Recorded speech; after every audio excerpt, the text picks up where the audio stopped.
We're dealing with the heat wave right now, and also some people were ruled by the Almighty Sister and were unable to attend. Today, I will be discussing the finale to the Heisei series, though not really in terms of my own technicality, but whatever. The somewhat fan favorite uh, Godzilla vs. Destroyah from 1995. And joining me today is the person who I will smack if he doesn't get off his motherfucking phone, is a good old Jackie boy from BigJackFilms. Say hello. Hello, and I'm just keeping track of the live stream and the chats and everything. That's why I have my phone Sure on, you are. Sure No, you are. honestly, look, honestly. I'm keeping track of it. Okay. Yeah. So yes, indeed, we are discussing the finale to the Heisei series, Godzilla vs. Destroyah. And as I said, to many people, it's considered to be one of their favorite Godzilla movies, and many consider it to be one of the greatest kaiju movies ever made. I'm just going to jump straight to the chase. I do not fall into either of those categories. I do not particularly care for this film whatsoever. I'm going to be pretty blunt in this episode. So, Jackie boy, what is your history with Godzilla vs. Destroyah? Well, first of all, I'll come out and say this straight off the bat. This is my favorite Godzilla movie of all time.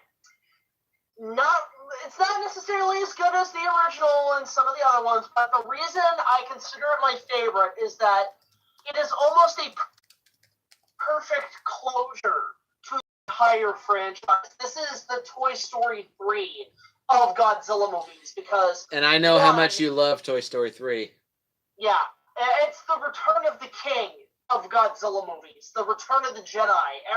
You know, like, if Toho decided we're never making another Godzilla movie ever again, this would have been a very satisfying conclusion. And every time I see that ending, it just has me crying like crazy, and it's mostly due to the incredible score by Akira Ifukube, which is also probably my favorite score that he's done. But my history with Godzilla vs. Destroyah is interesting because I really didn't discover it until after I saw Monster Madness Godzilla Fun by James Rolfe. And when he was discussing it, I'm like, wow, they made a Godzilla movie where they killed him off in a very dramatic fashion? I gotta check this out. So I was hunting it down for a long while. I went to a local thrift shop, and there was a whole mountain of Godzilla VHSs that I just grabbed off the shelf and picked up for like $1 each. And I finally sat down and watched it, and honestly, yeah, it is probably, out of all the Godzilla movies, it's probably the most emotional of the three. Or of the series. Probably next to the original Gojira. It is incredibly emotional. It's incredibly dramatic. It's dark. You feel the impending doom, which is something that actual other Godzilla movies really have a hard time doing, is showing the impending doom that is going to come from this creature. Nothing has really topped that since the first Godzilla. The only one that sorta, in my opinion, comes close, I will give you that, yes, it does kind of show the impending doom, though that's actually kind of one of my problems with this movie, at least on a personal level. I think the only Godzilla movie to come close to reaching that type of tone, honestly, is Shin Gojira. Yeah, I was going to say, Shin Godzilla is really the only one that, those three are really the ones that are kind of show, yeah, we're screwed. Unless Godzilla King of the Monsters comes in and says, we are done. We're done. Which, by the way... You shut your mouth regarding the King of the Monsters trailer. We've all seen it. We all know everything about it. I'm not talking about the trailer. I just wanted to let people know that apparently it's been confirmed that the composer for Godzilla King of the Monsters will be bringing back the classic Akira Ifukube scores. Oh, okay. Well, in that case, yeah, you can say that, of course, which I am... Yeah. If we get just one scene of Godzilla rising out of the ocean in the classic Godzilla theme plays, I will nerdgasm red, blue, and green all over the movie theater. Taste the rainbow. Yep.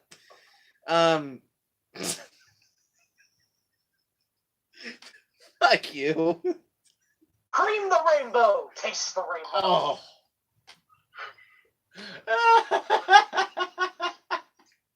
You goddamn AAA. Anyway, so my history with Godzilla versus Destroyah is I kind of already did cover this when I reviewed Space Godzilla, but of course when my mom rented me Bananas 06. Hello. Banana 06. Grimacing Gojira. I love that name. Grimacing Gojira. No, it is. It just makes me think if Grimace was from McDonald's was the size of Godzilla. You just had to ruin that for me, didn't you? Hello, everybody. I'm gonna destroy and wreck your shit. Did somebody say McDonald's? Anyway, I probably that face just probably gave birth to a meme.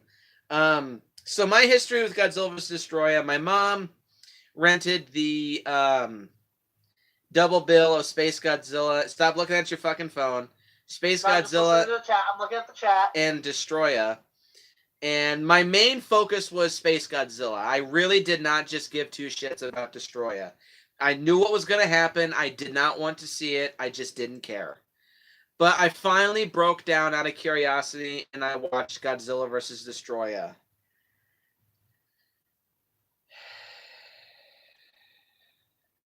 Hated it. I loved it. I absolutely fucking hated it. Because I'll admit, when I was 12 years old, I finally saw Godzilla die, and I wasn't just bawling, I was screaming. My mom, like, it crushed you. This was my mom literally had to come in, and she was like hugging me for a better part of an hour because I was just screaming so badly. Oh, that's adorable. Because I wasn't just crushed. Destroyah's foot may as well just came down and smothered me. I was fucking destroyed by this movie when I was a kid. And it's because of that. That's what it does. It hurts you. I fucking hated this movie for the longest time. Well, that's why you hated it? Because it made you feel emotion? I didn't mind feeling emotion. I just didn't want to see Godzilla die. So this is the equivalent of Jurassic Park 3 when you didn't want to see the T-Rex die. No, I mean, I was surprised, but I wasn't actually, no. Jurassic Park 3 didn't really piss me off that much, surprisingly. It's when I got older that it kind of did bother me a little more. Because I'm just like, the T-Rex is the face of Jurassic Park. Why would you kill the face of Jurassic Park? Yeah, so this is Godzilla's the face of this franchise. Why would you kill it off? Yeah, that times 1 million. And well, as time went by, I did of course I purchased the double bill with Space Godzilla and Destroyah, and I always just ignored Destroyah. For the longest time, I ignored Destroyah until I finally got curious, and I'll think I'll give it another watch, see if I'll like it a little more, and I still fucking hated it. Not just because of Godzilla dying, but I just thought this movie was boring as fuck. And that's when I was about 15. When I was a junior in high school, I rewatched the film again, and also seeing a lot of reviews for the movie, I did grow a little bit of an appreciation for the film. Mainly just due to a couple. I'm just gonna admit this right now. I have only 3 pros and I have 7 cons with this film. So I did appreciate the 3 good things about this movie that I did like, but I tried to like this movie. When I turned about 18, I watched this movie 3 times in a row, trying to like it. I just could not do it.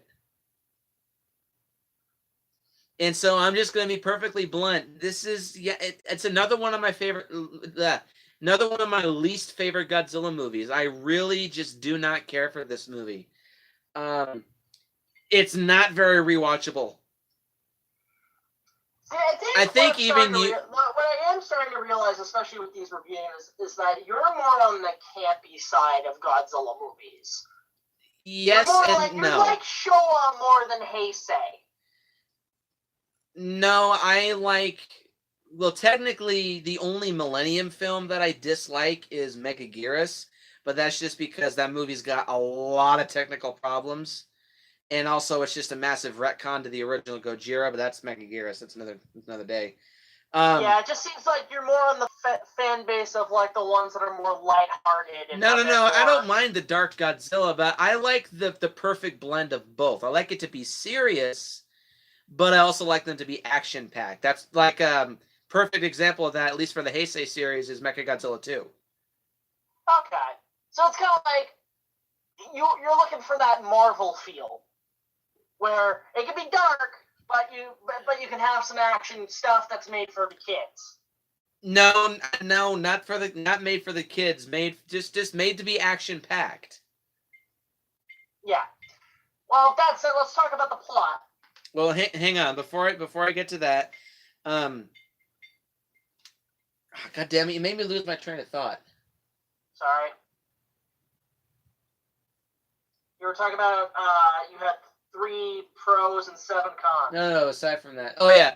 But just as I continued to try to watch this movie, I just couldn't.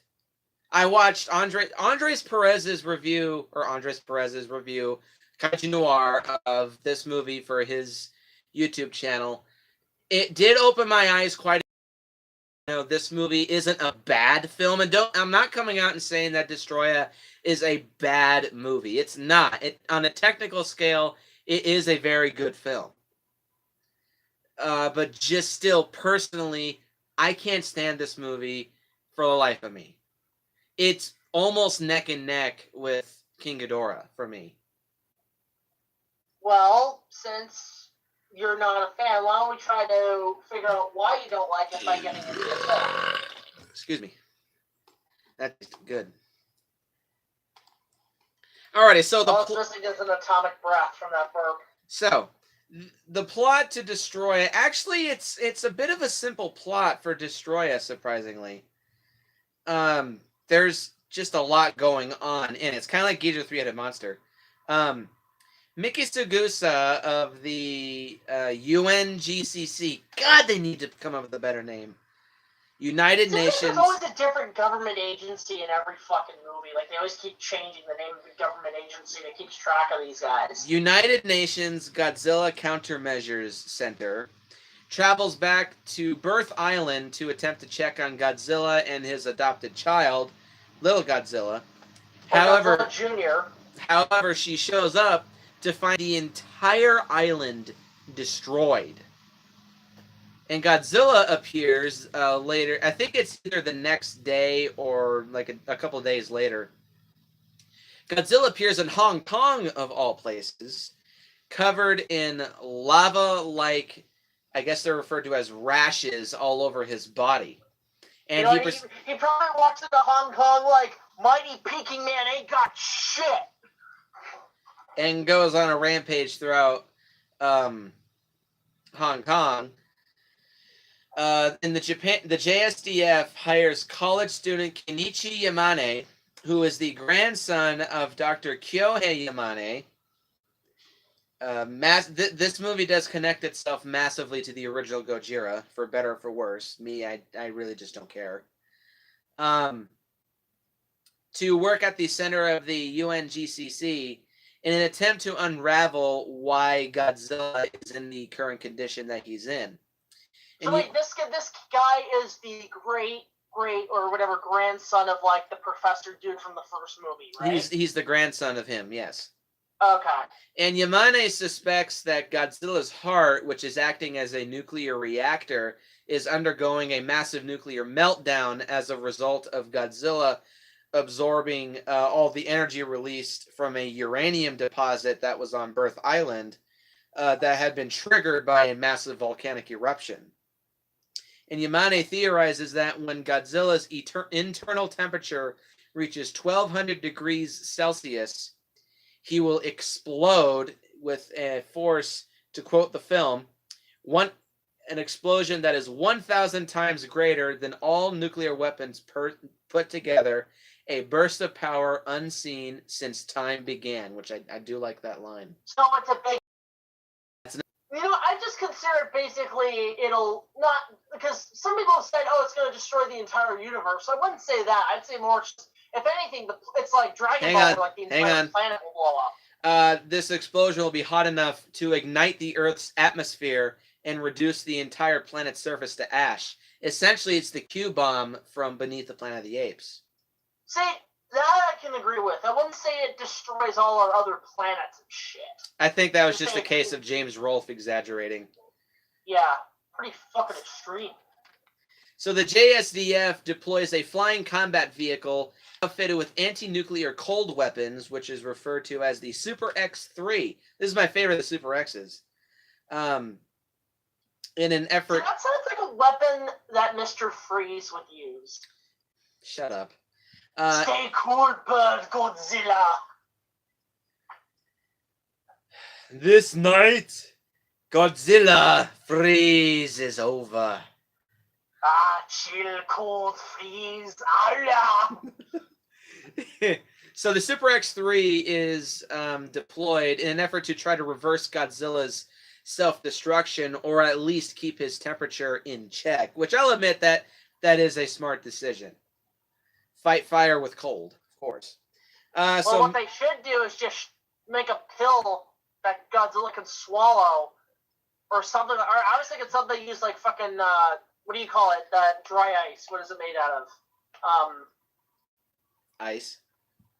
No, but what's that thing? Yeah, like take dry ice or something, like something so cold that it can melt fire or whatever. I don't know, something like that. I don't know. Well, you'd have to inject something into Godzilla's heart in order to stabilize it or something like that. But I don't know. Liquid nitrogen. Oh, that stuff. Okay. Well, that I'm pretty sure that is a massive ingredient to these anti-nuclear cold weapons that they are using. Probably. But anyway, meanwhile, scientists discover that Dr. Serizawa's oxygen destroyer, again, another massive callback to Gojira, which of course was used against the original Godzilla in 1954, has mutated a colony of Precambrian organisms that were lying dormant in Tokyo Bay, and the creatures combine into several man-sized crab-like creatures that begin going on a rampage throughout industrial area of Japan. And after several skirmishes with the JSDF, which is totally a scene right out of Aliens, and this asshole has never seen any of the Aliens movies. Oh, thank you, thanks. Here they come. They're gonna be like, oh god. Here's the thing too that I was kind of confusing in terms of this plot. The oxygen destroyer is meant to kill oxygen. How the fuck is it able to create new life if it kills? I think it might be explained that I don't fucking know. I guess you could say that they're the Destroyah creatures. They're like they don't have oxygen in their anatomy, but I'm pretty sure that's impossible. But whatever. I don't fucking know. Let's just go with that. I don't fucking know. They breathe in space or something. I wouldn't be surprised if they could, because Destroyah is Destroyah. So anyway, after several skirmishes with the JSDF, the creatures dubbed Destroyah, don't fucking say it, James. Don't fucking say it. Did you call me James? I was reminding you of the James quote. Don't fucking say it. They evolve beyond the military's containment abilities, and they essentially morph into a giant-sized version of their human-sized forms. And due to his encounter with the Super X-3, Godzilla has an encounter with the Super X-3 in the middle of the ocean, which they are successful in encasing Godzilla in ice, and he he falls back into the ocean, which you'd think him being submerged in the water would do something to try to keep his temperature at least kind of sort of in check. Godzilla pretty much just said, Christ! I was frozen today! Anyway, so due to this encounter with the Super X3, he will not explode. However, he will still suffer a massive bodily meltdown, which then could potentially destroy the planet because of the massive amount of radiation that would be emitted from his body as he melted down. And Mickey is instructed to telepathically lure Godzilla Jr., who arrives in the middle of nowhere, to Tokyo, looking finally a lot like his father, just much smaller, having green skin and very small dorsal spines.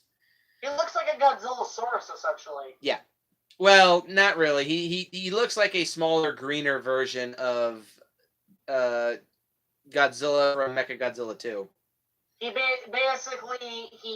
was definned. Kind of. So Godzilla... Oh, wait, no, hang on. Junior arrives to Tokyo, and he gets into a fight with Destroyah, who actually does put up a decent fight against Destroyah forms 2 and 3, 2 being the aggregate form, as it's referred to as, and the third being the flying form. But Destroyah was like, this isn't even my final form. Oh, shut up. Don't even start, boy. Destroyah goes completely freeze-on. Fuck you. Anyway, so Destroyah is put down for the count for the time being after being blown into an electrical plant. And Godzilla himself arrives... Shocking. We were all shocked to see Godzilla Jr. win against Destroyah, weren't we? Because he always says, Godzilla says that I should learn to fight my own battles, you know. Oh my god, you really had to pull that. Well, he did kind of learn that lesson fighting Destroyah. You can't blame him. Oh my god, you really had to pull that, didn't you? You mean, oh my Godzilla? Oh my god, you really had to pull that too, didn't you? Anyway, so Godzilla arrives at Haneda Airport, where he witnesses a now fully mature Destroyah looking like the goddamn devil. Yeah, like that, it's a Devilsaurus. Kill Godzilla Jr., like legitimately kill him. Godzilla tries to revive Godzilla Jr., however, this fails, and he ends up accelerating his meltdown through his own grief, which I will give this about this movie. Godzilla's, even though Godzilla doesn't really have a whole lot of screen time in this movie, his body language, I mean, props to Kenpachiro Satsuma for giving a really good performance as Godzilla in this movie, because his body language really, really, also the mournful roars that he utters a lot when Junior dies, his body language really conveys that Godzilla is truly showing human emotions, and he is... It's not just he has a nuclear meltdown, he has a mental meltdown. That too, yeah.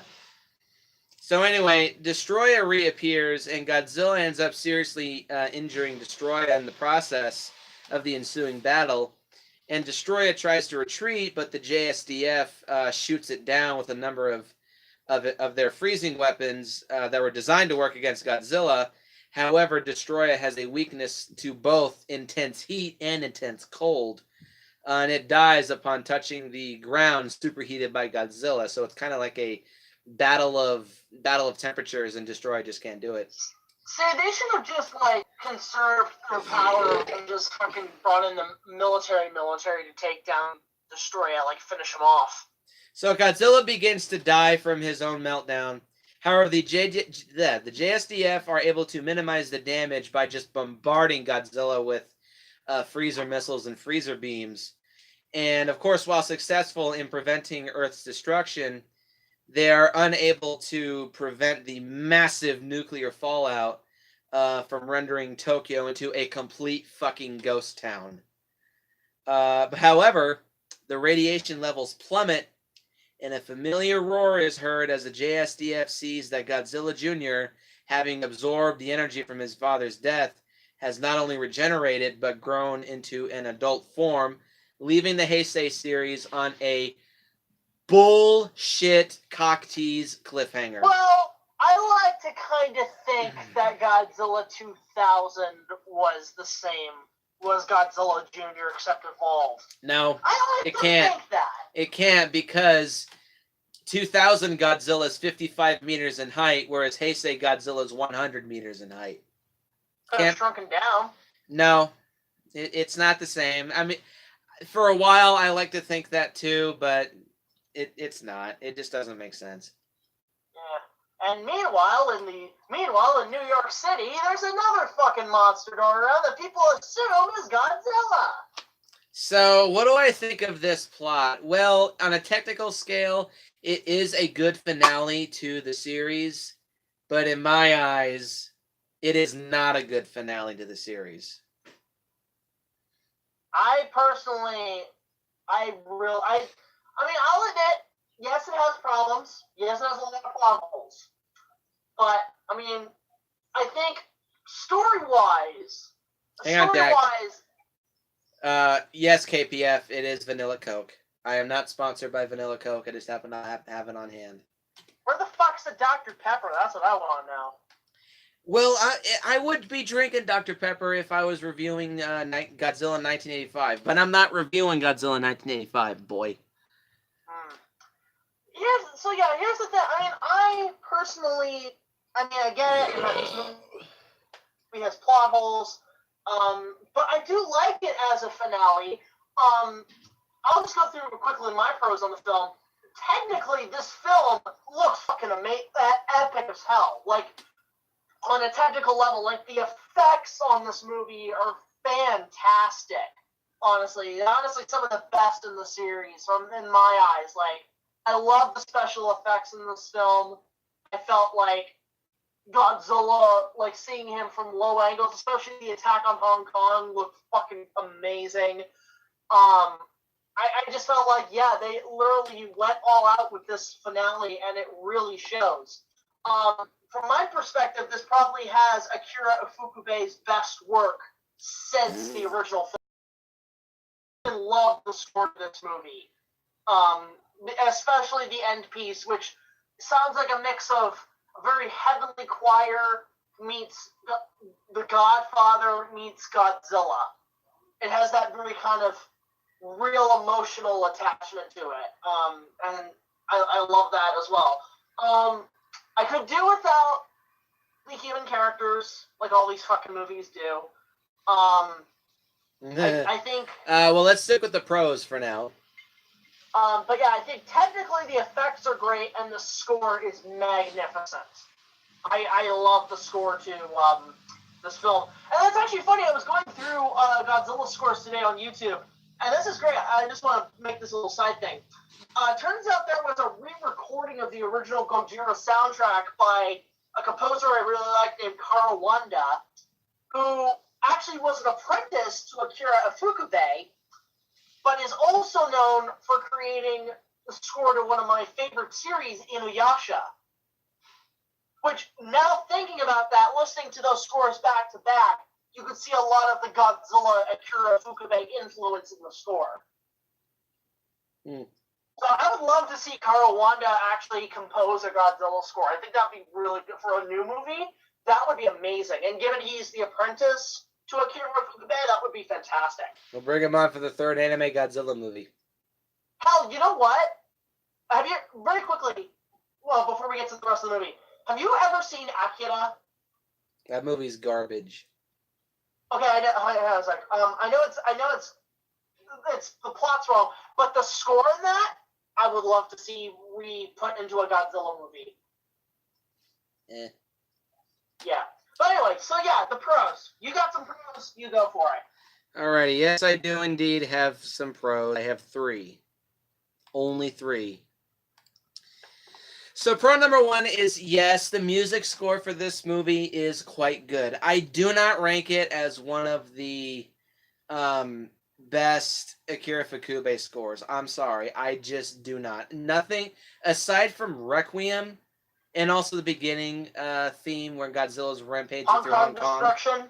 Yeah, I like that. Other than that, nothing else in this movie's music sticks out to me as being fantastic. I do like the end credits music as a nice re-score to the original Godzilla theme. That's probably one of the best versions of the theme I've ever heard. And to be 100% honest, I just don't think the score is that amazing. It's good. I mean, Akira Ifukube has really never given us a bad score ever. But I'm not saying this one is bad. It's not one of his worst. I just don't particularly care for it. Again, aside from Hong Kong Destruction and Requiem, I think this score is just a little generic, honestly. But still, it's good.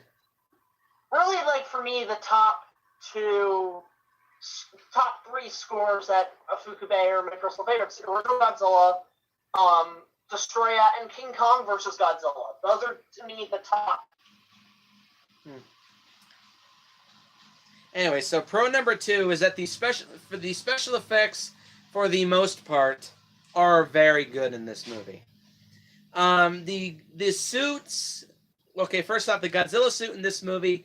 I'm not the biggest fan of burning Godzilla, to be 100% honest. I used to be when I was a kid, but now I just kind of think. I mean, it's good, but it's not one of my favorite designs. It's essentially the suit taken from Space Godzilla, has massive patches of the suit cut out, then replaced with thin latex and lights. Yeah, and also the fact that they were able to keep putting like fog and kind of the smoke effect. Like, I think that I feel so bad for. I would love to go to a convention and see somebody pull off that suit. I feel so bad for I feel so bad for Kenpachiro Satsuma, because that inside that suit must have just been fucking miserable. Oh, you know how somebody could replicate that suit to make the smoke happen? Just take a vaporizer and like put tubes throughout the suit, so when you vape and you blow, the fog will come out. That would actually be kind of cool. Vapezilla. But the Godzilla suit overall, I don't really have much to say about it. It's good. It looks great. But I think at this point it's just meh. I thought the Godzilla Junior suit, they just took one of the other suits and they just cut off the fins. Yeah, and spray painted it green. Speaking of which, the Godzilla Junior suit, I like that it's very slim. So I guarantee you that the suit actor for Godzilla Jr. had a much easier time moving around in the suit than any other Godzilla suit actor, especially in the Heisei series. So the Godzilla suit, the Godzilla Jr. suit looks great.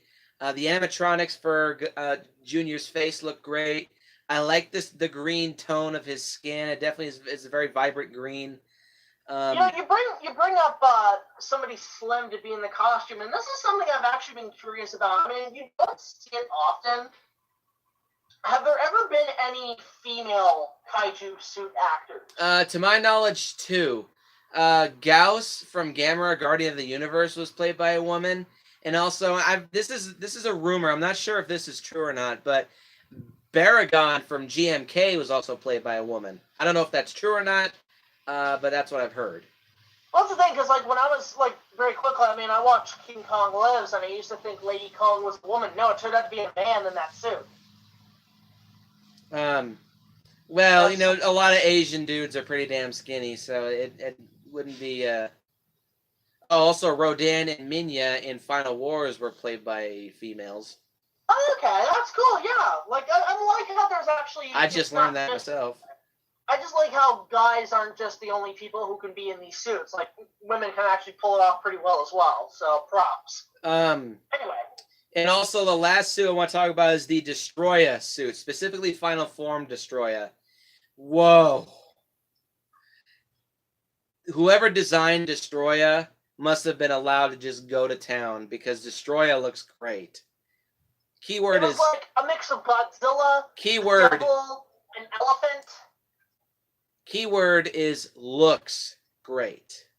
I'll get into some of the problems that I have when I get to the cons, but Destroyah looks great. I love his design. Final Form Destroyah specifically looks great. Aggregate Destroyah and also the human-sized Destroyers, they all look good too. The animatronics look great. The puppets are great. I definitely didn't see any wires or okay, Baragon apparently was really played by a girl. Okay. Now I know for sure. Anyway, so Final Form, I never saw any wires or rods or cables when the aggregate destroyers were on scene. Giant size aggregate destroyer.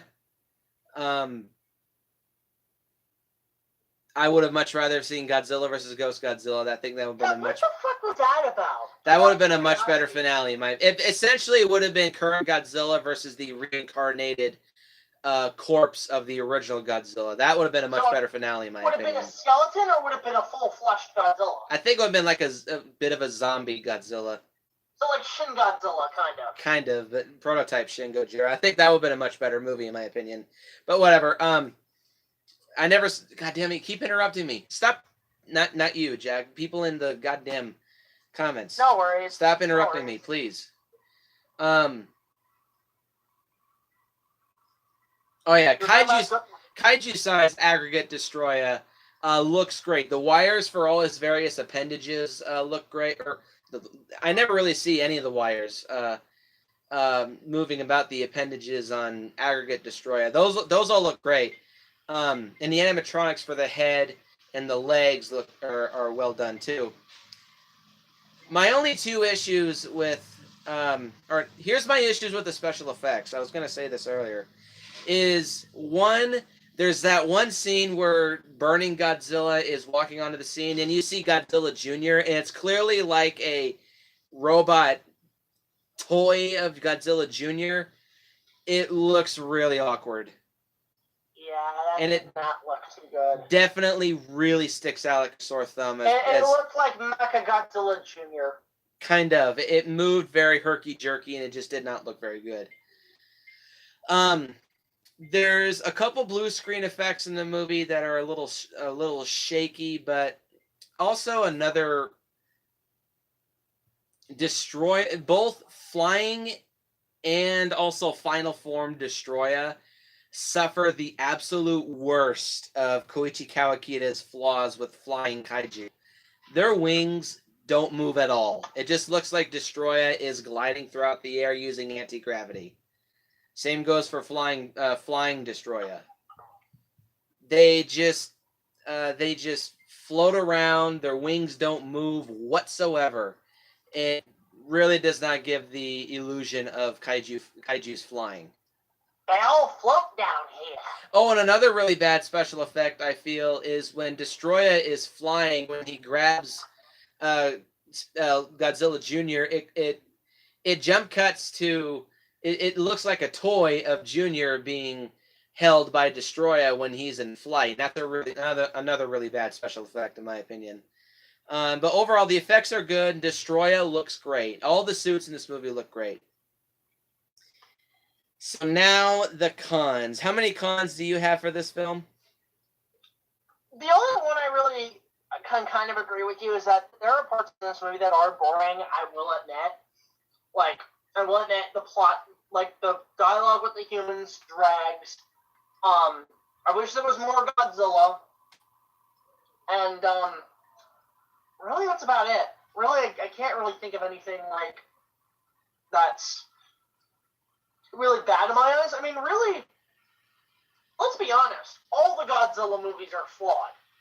You know, they're all flawed. They're not perfect movies, but they're fun movies, but all of them are flawed.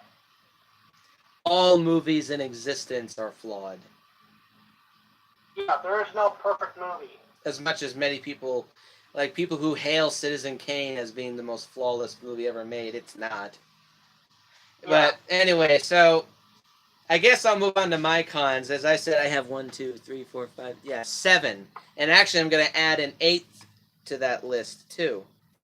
No, but then you can't match up with the 7 Dragon Balls and grant one perfect wish. I don't give a flying fuck about the 7 fucking Dragon Balls to grant a perfect fucking wish.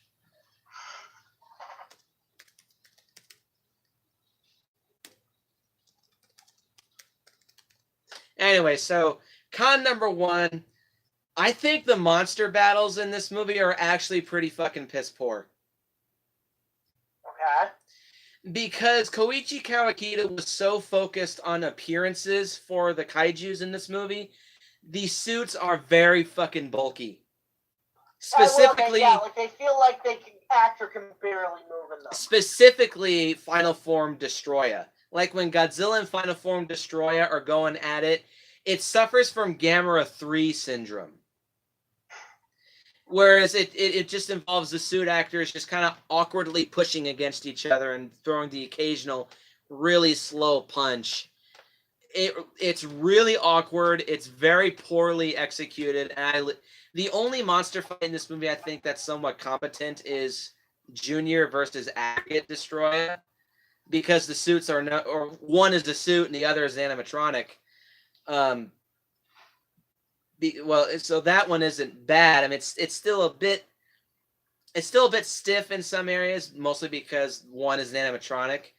But at least that one's okay. But I just think the monster battles in this movie are not that good. I think for me, it's like, I mean, I agree with that. The suits are bulky. Like, I can just They're imagine. too bulky. That's the issue. Specifically the Final Form Destroyer. Yes, it looks great, but Koichi Kawakita let cosmetics overpower practicality. He's kind of like Teruyushi Nakano. I can probably mimic what it's probably like in the suits. They can't see it, but like, it's literally like the actors in the bulky costumes. Like, okay, action. He's just like. Who's the director on this? Hang on.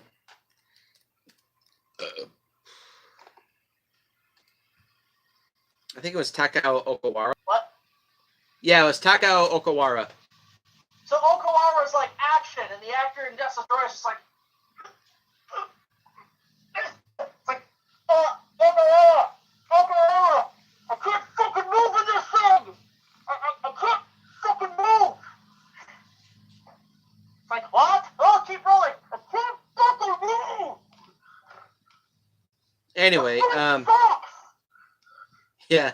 And mainly those issues are like embodied fully in Final Form Destroyer, because that suit, I mean, it towers over the Godzilla suit, and it's clear that it's extremely top heavy. So I really do think Koichi Kawakita, he made monsters look great, but he just let cosmetics overtake practicality. Yeah. So that's a problem. So yeah, that's why I think the monster battles in this movie are pretty fucking piss poor. Con number 2 is that this movie is terribly paced. I agree. The beginning starts out, no pun intended, with a bang. But then it ends after 8 minutes, and god damn does it slow down. It's a chore. For me, it's a chore to sit through the first act. It picks up a little more when we have the scene that rips off Aliens with the and again, this asshole has never ever seen any of the Aliens movies. I'm gonna keep bringing that up. Yeah, until you get out your fucking ass and watch those movies, at least the first 2. Anyway, so that scene's entertaining, but then after that, it slows down again. And then we finally see Aggregate Form of Destroyer. Then the movie picks up a little bit. Then we get Godzilla Jr. versus Destroyer. But then after that, it drags again. And then it keeps dragging. The equivalent of the 2014 film, because not nearly little action scene, bad pace. Little action scene, bad pace. Nah, I think this one is way worse than 2014, because at least there it's world building, so that there it's fine for me at least. But anyway, and also it continues to drag because the final monster battle is so fucking piss poor. So yeah, this movie is terribly paced, in my opinion. Absolutely terribly paced. Con number 3, and these next 3 the rest of the cons are all for personal taste. This movie is very draining. in my opinion, to sit through. And these next 3 cons, it's draining. Well, actually, no. This one and then the 2 after the next one are the biggest embodiment of why I can't enjoy this movie. This movie is very, very, very draining. And this leads into the second one. It's very depressing. This is a very bleak movie in my eyes. I don't like bleak movies.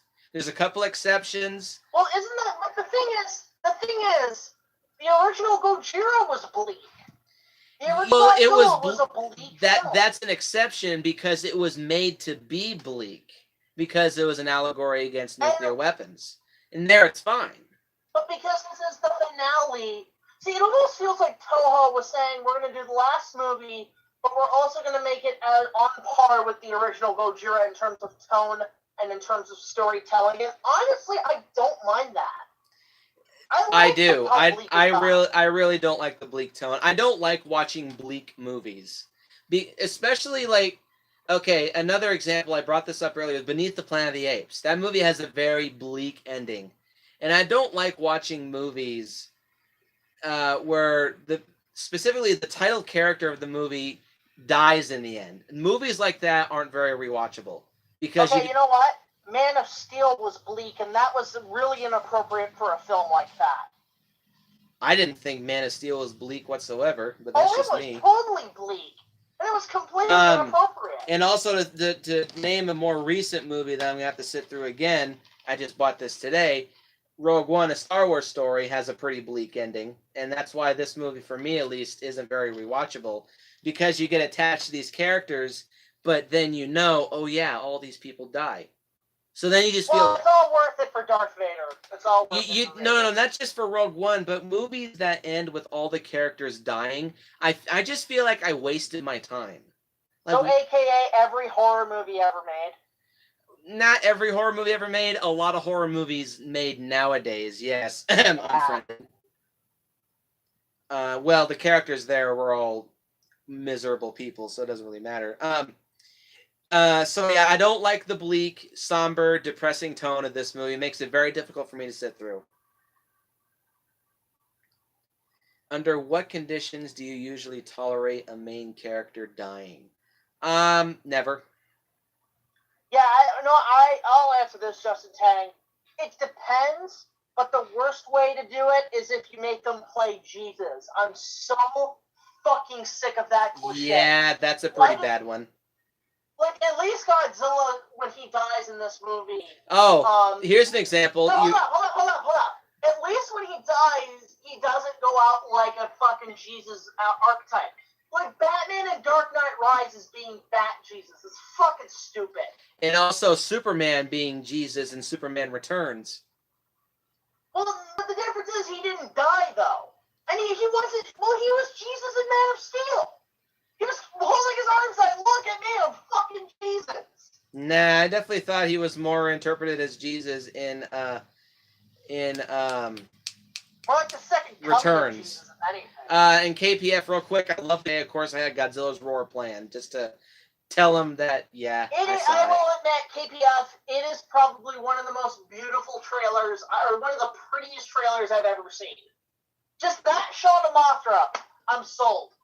Because that is Old beautiful. Yeller, the old dog movie. Jackie boy, you have a real personal issue with dog movies, don't you? Okay, no, Grimacing Gojira, fuck dog movies, because guess what? Every fucking dog movie, the spoiler is it dies. Either it's shot to death, beaten with a shovel, or dies of old age. I can't do that shit. Yep. My only concern is that it looks a little too different from the first Godzilla. You know what? Who fucking cares? I don't like Gareth Edwards as a director. Okay? Well, you know what I like is that it's like at this point they're like, you know what? We are done with the teasing. Kong did so well. Fuck it, we're showing everything. Yeah. I support that wholeheartedly. Like the first movie I can understand at this point teasing it, but you can't do that again. No. A one-time thing. Anyway, the cons. And I'll just answer this very quickly, Justin Chang. I don't know if if I would be able to do that, because I haven't seen Mulan in years, and I actually hated the second one. So yeah, like I don't know. Hunchback 2. Oh! Oh! Fuck that movie! Fuck that movie! Anyway, let's see. So, and the con number, let's see, 1, 2, 3, 5. Godzilla's death. It ties into another con that I have with this movie but I don't fucking like watching Godzilla die. I just don't. I really fucking hate watching Godzilla die. The only exception that I will give is the original Gojira. That's it. But he just dies like that. It's not really sad. It's just kind of like, oh, he's dead. Well, that is a minor issue that I have with it. Is I had more emotion from the people crushed under the rubble. Yeah, but still, I just don't like Godzilla's death. I really don't. So one, it hit me hard. I cried. Yeah. Again, I told you I was screaming watching Godzilla die. You saw fucking murder. Yeah, and that's how I felt. You were screaming bloody murder. Con number 6 is I don't like the fucking bullshit cliffhanger ending. I will admit that was a bit of a cop-out. I really think, starting to think about it, that was a total cop-out. Yeah, why? You hit us with such emotion. And then you tease us. Because Godzilla is dead. Our hero, our icon of destruction. And, he went out like a hero, and you're just like, oh my god, no. But and then you see that little glimmer of hope. So it was all for nothing. Nothing. And the big pisser is that from what I heard, that ending was supposed to be for Godzilla versus Mechagodzilla. So they didn't even film the ending. They just slapped on extra footage. Who knows? But yeah, I don't like the bullshit cliffhanger ending. I would have liked to get at least one more Heisei film. I don't know why Toho put the Heisei series to an end with this one. Maybe they decided to put an end to the series. No, because TriStar was going to be making the next one. Oh, okay, that's right. Alrighty, yeah, okay. Hey, that's a sign of things to come. Toho even did a teaser trailer for a release date in '94. They were so confident with TriStar that they actually put teasers out. Well, let's not get into that right now. So, okay, I guess that's the reason why they put an end. But I would have liked to get at least one more Heisei film to give us Godzilla Jr. as a fully grown Godzilla and see how he does as... And that's what they should have done Godzilla versus Ghost Godzilla. Yeah. I agree. So con number 7 is the original ending for this movie was so much fucking better. Now, this was actually filmed. The original ending for this movie was... when Destroyah when his wings are destroyed, he makes it back down to the ground. Godzilla grabs a hold of his horn, and he just starts pummeling him as he's melting down. And as Godzilla dies, Destroyah goes along with him. And as the JSDF are firing their freezing missiles. This ending was filmed, but they decided to remove it from the film because they wanted to make the emotional... center of the scene being Godzilla's death. But the thing is, you still could have done that ending, but maybe still could have made it emotional. Beats him down and then he melts down. He has him down, he's just beating him to a fucking pulp like Negan and Walking Dead taking down that Asian motherfucker. I can't remember what his name is. Glenn. Right? And then right when he's done that final punch, he's like, wow, that took a lot out of me. Why am I not dead? Oh, there you go. He just dies out. He literally dies on top of Destroyah. The original ending to this movie would have been so much better. It probably would have left out the bullshit cliffhanger ending, too. Yeah. It might. Probably. No, I don't know. I have a lot of problems with this movie. You know what they should have done? when they did Godzilla versus Mechagodzilla 2, they should have kept that ending and made the Godzilla and Godzilla versus Destroyer the son of Godzilla. Nah. That actually would have made more sense. Well, maybe, but still, I don't know. And one of my biggest problems, this is the last con that I have, potentially could be my biggest problem, is that all the characters are fucking boring.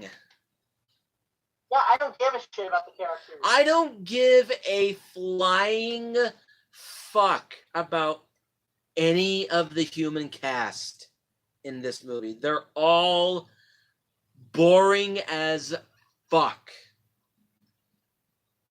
You know what would have been better? If this movie had no human characters whatsoever? Well, not really, but like if they actually had more characters from the first film. They do try to do that because there's a lot of callbacks to the Yamane family. And also, let's see, what's her name? Didn't the original girl make an appearance? Hang on. Let's see, what's her name? God, what the fuck is her name? Yeah, because you have the great-grandson of the professor, and then you have the original chick who played Emiko. Oh, yeah. Momoko Kochi as Emiko Yamane. She returns for this movie. I think this was her final movie before Momoko Kochi passed away. Yeah, she didn't give a very good performance in this movie, in my opinion. You know what would have been better? You know what would have added to that? Like, that it turns out there was the lost grandson or lost son of Dr. Serizawa who continued his father's work. I actually think they should have done that with the actual scientist for this movie, Kensaku Ijuin, or whatever the fuck his name is. He was somehow related to Serizawa. Yeah. And suck. This is probably actually the second worst cast in the entire Godzilla series. Because at least with King Ghidorah, you had M11. I think the worst cast in any Mothra Godzilla 92 movie was... Mothra 92. No, it was actually like the two bumbling idiots from King Kong versus Godzilla I couldn't stand. Ah, finally somebody who agrees with me. You know, or like even some of the actors from like from Godzilla versus the Sea Monster. Who was that one annoying fucktard who was like, "Ooh, I sound like this all the goddamn time." Couldn't stand him. He's like that was the Jar Jar of Godzilla movies. I like Jar Jar Binks, so fuck you. But you know what I mean, like the annoying comic relief. Well, anyway, so that's really all my issues with Godzilla vs. Destroyah. Guys, I don't like this movie. It's one of my least favorite Godzilla movies of the entire franchise. I'm gonna quote Bennett the Sage from Anime Abandoned when giving his thoughts on Violence Jack. I find it draining, I find it thoroughly depressing, and it's simply not a fun watch. And if a movie is not a fun watch, you failed. And in my eyes, this movie fails. To quote Angry Joe, you done fucked it up. Yeah. So, which is why I am giving this movie a 3 out of 10. One of my least favorite Godzilla movies. Really don't like this movie. I'm sorry. Jackie Boy, what's your rating? Well, again, I agree with most of your opinion in terms of its flaws and everything. But really, the only reason I consider this my favorite Godzilla movie is due to the fact that if this had been the finale to this entire franchise, I would have been satisfied. Hang on, Jack. Really, I like. Justin. Yes, this is something that me and Dylan have in common, but I would care if he and I were still talking, but we're not. Yeah. So please don't bring it up. But go ahead, Jack. To the point, I liked how emotional it was. I liked the callbacks to the original film. I loved the score, the effects, and just the overall finale. Because I just like the fact that Godzilla got a almost proper finale, and the fact that he dies, it just makes me cry. And that's what I need from my Godzilla films. Like, I'm not one for the campy zaniness when it's appropriate. I'm not one for the, like, too much comedy and everything. I like my Godzilla movies, yes, to have a lot of action scenes, to have a lot of monster fighting. But I also like it for, especially if you bring callbacks to the original film's themes and motives about nuclear destruction and human casualties, treating it like a disaster and hitting the emotion hard. And that's what I liked about Destroyah, is that you felt the dread. You felt like this could be our last stand in humanity. This could be Godzilla's final battle. And it was. And when he dies, you realize, wow, he wasn't that.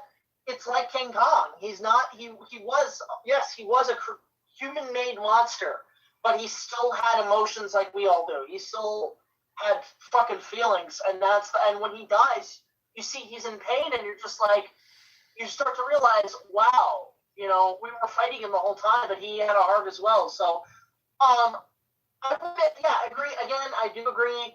The characters suck. There's a lot of things about this movie that are flawed, but all the films are. But I personally consider this, next to the original Gojira, as my favorite Godzilla film, because the original has a beginning. This one has an end. So I'm going to give it about... You got to be specific. You can't jump between one or the other. About a 9.5. Okay. Can't agree with that, but okay, whatever. And that's my thoughts. I mean, as a finale, for me, it nails it perfectly. Well, it doesn't hit the nail on the head for me. So that'll do it for this review of Godzilla vs. Destroyah. Tune in tomorrow as we talk about a certain movie that many people absolutely loathe, but Jackie Boy and I actually do like it. When we talk about... It's a Godzilla movie? Shut it. Zip it. Save it for tomorrow. Save it for the infamous Godzilla 1998. So tune into that tomorrow. Post your goddamn comments down below. Let me know what you think. Hit the like button. Hit the subscribe button. Share this video with your friends. Please kindly leave all of your hate comments in the garbage can where they belong. Because I don't want to fucking hear it.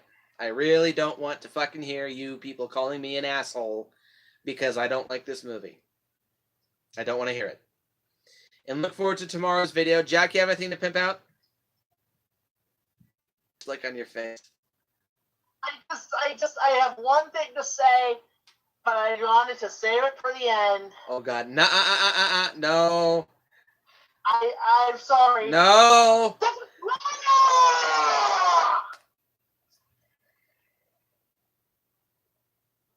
I warned him.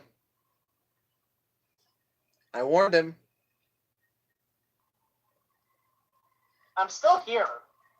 I know, I put you on mute. Don't fucking do that again, boy. Asshole. Jackass. Anyway, so, yeah, look forward to tomorrow's videos as Jackie Boy and I review Godzilla 1998. Post your comments down below and all that jazz. Don't post hate comments. Please don't.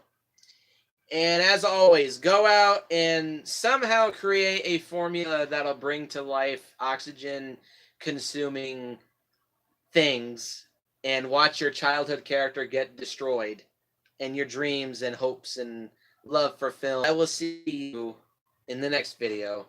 Fucking say it. Don't fucking say it, James. I'll smack